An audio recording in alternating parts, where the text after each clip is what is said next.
October 10, 1911. A gunshot echoes through Wuchang.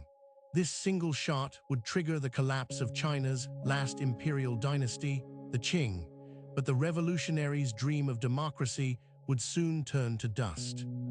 For centuries, China had been ruled by emperors claiming the mandate of heaven. The Qing Dynasty, established by Manchu conquerors in 1644, had ruled for 268 years.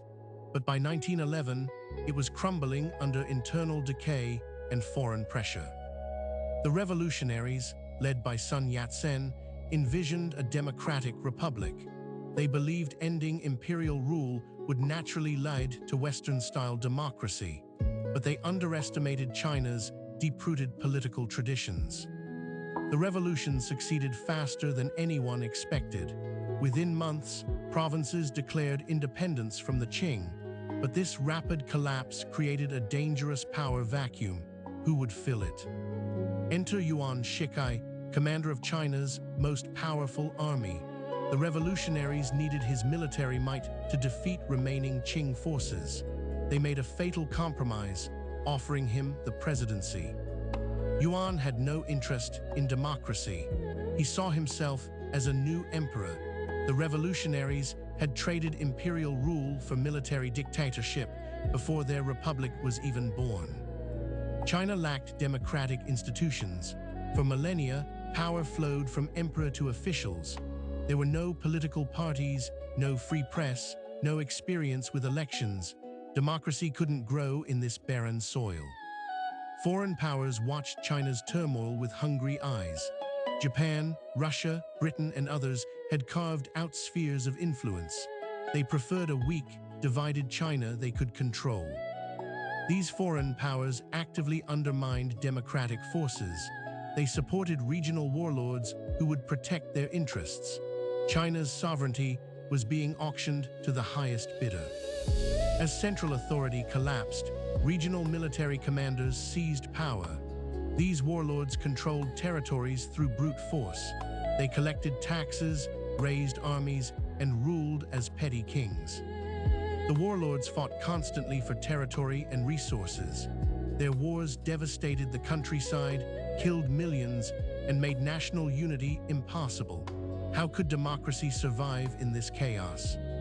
Traditional Chinese political culture valued hierarchy and stability above all. The Confucian ideal was benevolent rule by educated elites, not messy democracy. Many Chinese saw Western politics as chaotic and divisive. The educated class, who should have led democratic reform, was deeply conservative. Many scholar officials believed China needed strong leadership, not popular rule. They saw democracy as foreign and dangerous. China's economy was in shambles. Years of war, foreign exploitation, and natural disasters had impoverished the nation. Starving peasants cared more about food than voting rights. The revolution had been led by urban intellectuals and military officers. They failed to mobilize China's peasant majority. Without popular support, their democratic ideals remained empty words. Yuan Shikai quickly betrayed the republic. In 1915, he declared himself emperor. Though his reign lasted only 83 days, it revealed the military's contempt for democracy. The republic was already a corpse.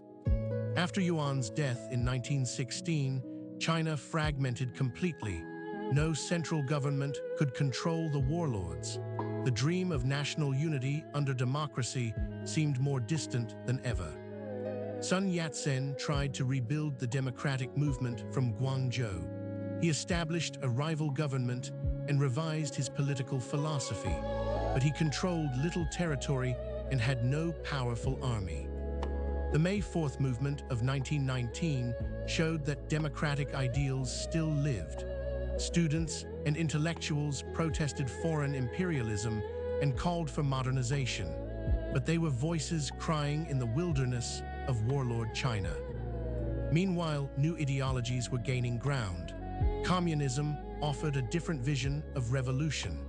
Its promise of land reform and anti-imperialism appealed to many disillusioned with failed democracy.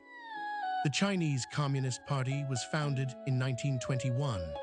Initially small, it would eventually offer a radical alternative to both imperialism and failed democracy.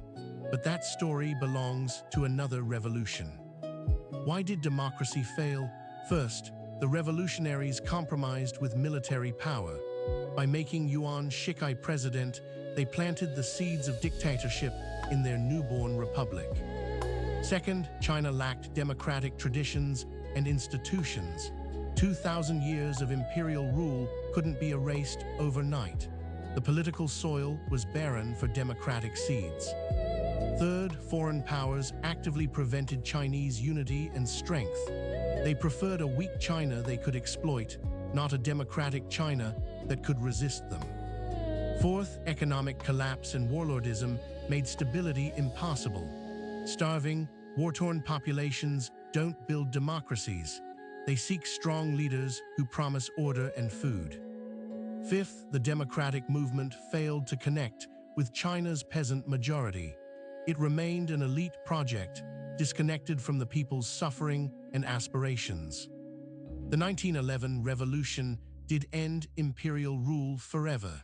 No emperor would ever again sit on the dragon throne, but it replaced one autocracy with another, military dictatorship instead of imperial rule. China's democratic experiment failed, but the struggle continued.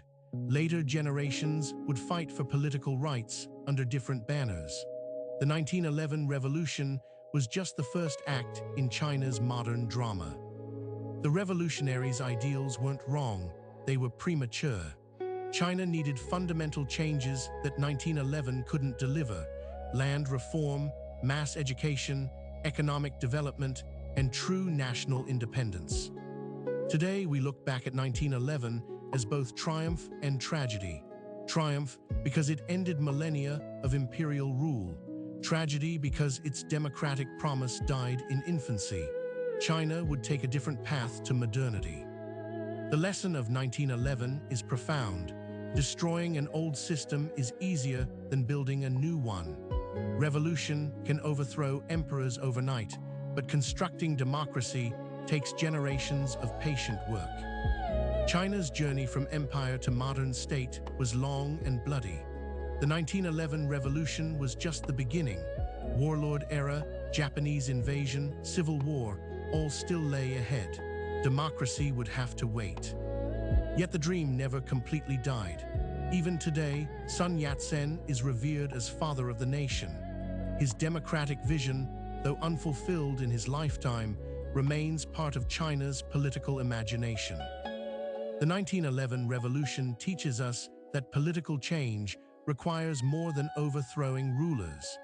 It needs strong institutions, popular participation, economic foundation, and protection from foreign manipulation. China's failed democratic experiment wasn't unique. Many nations struggle with transition from traditional rule to modern democracy. But China's scale and history made its challenges particularly immense. As we close this chapter, remember, history isn't about what might have been. It's about understanding why things happened as they did. The 1911 revolution set China on a path not to democracy, but to decades of struggle for a new political order.